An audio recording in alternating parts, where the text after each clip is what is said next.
The Lord be with you. And with your spirit. A reading from the Holy Gospel according to John.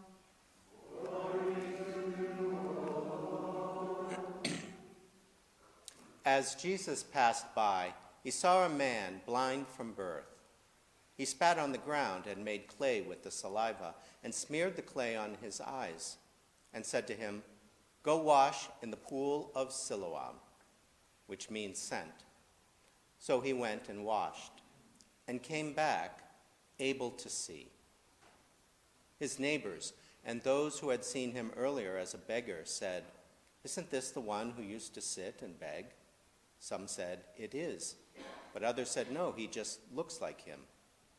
He said, "I am."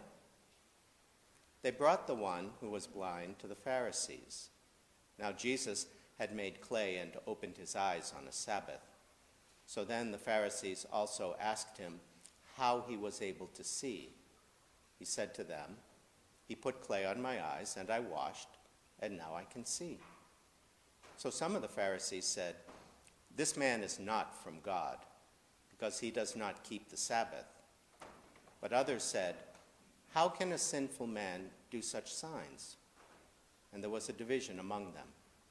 So they said to the blind man again, "What do you have to say about him, since he opened your eyes?" He said, "He is a prophet." They answered and said to him, "You were born totally in sin, and you are trying to teach us?" Then they threw him out. When Jesus heard that they had thrown him out, he found him and said, "Do you believe in the Son of Man?" He answered and said, "Who is he, sir, that I may believe in him?" Jesus said to him, "You have seen him.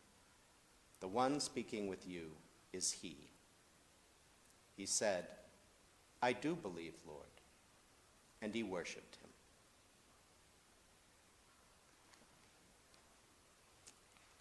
The Gospel of the Lord. Praise to you, Lord Jesus Christ.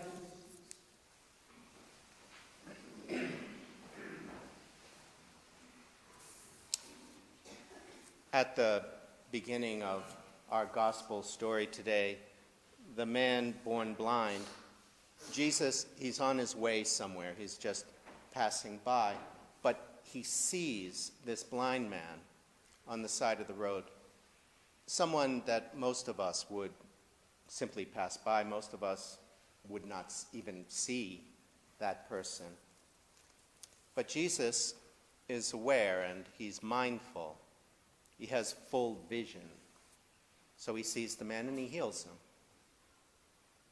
But something's incomplete with that.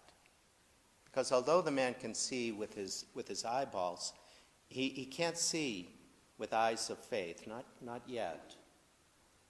So Jesus sought him out again. That's what Jesus does. He seeks us out.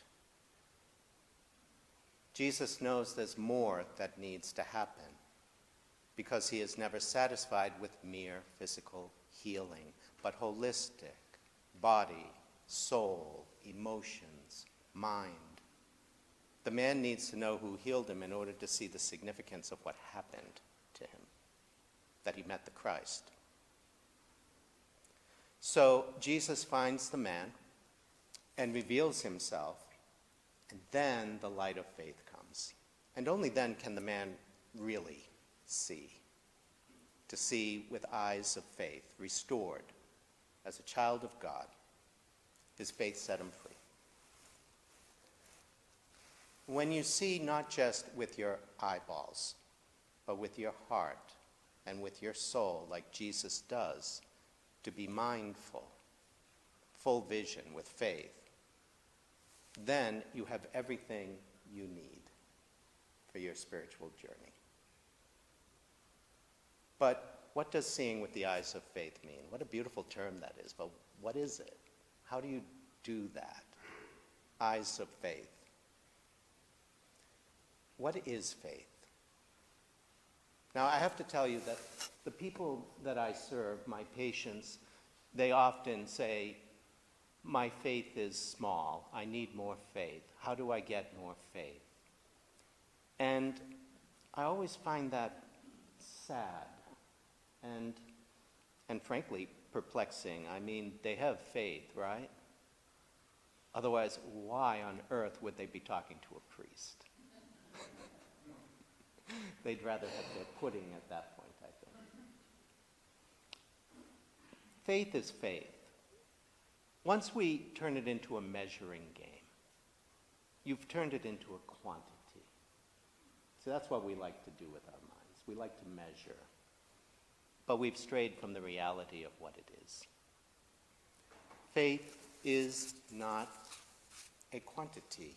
That's why Jesus said in the gospel, when they said, even his disciples said, increase my faith. And he says, look, that's all you need.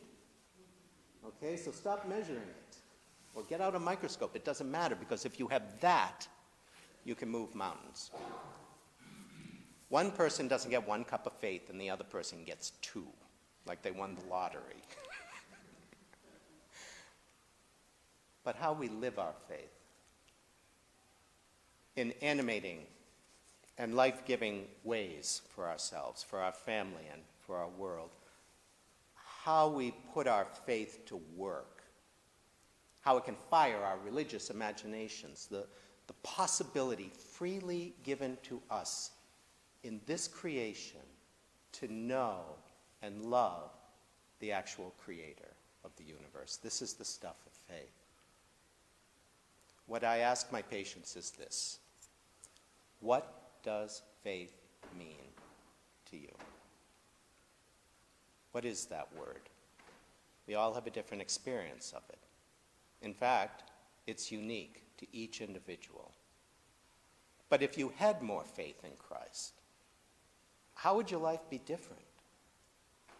If you had 2 cups instead of 1, what would you be doing differently? Faith is not passive. It isn't the frosting on the cake of our lives. We see with eyes of faith in order to see what good we can do in this brief time in this world. It is active. In the first reading, David is anointed. The Spirit of God goes in him so he can get to work to lead Israel in their desperate need. St. Paul tells us in the second readings, you were once darkness, but now you are light in the Lord. Live as children of the light. The light produces every kind of goodness and righteousness and truth. Faith matures when you live it. It exists in the doing. Father Richard Rohr described faith as always having new eyes, seeing everything through and with the eyes of God. Consider the possibilities of that. We have the potential to see as God sees, to see as Christ sees, and then we can get to work. In the 4th and final week of our Lenten journey, we seek eyes of faith to see what needs to be done and the grace to do it.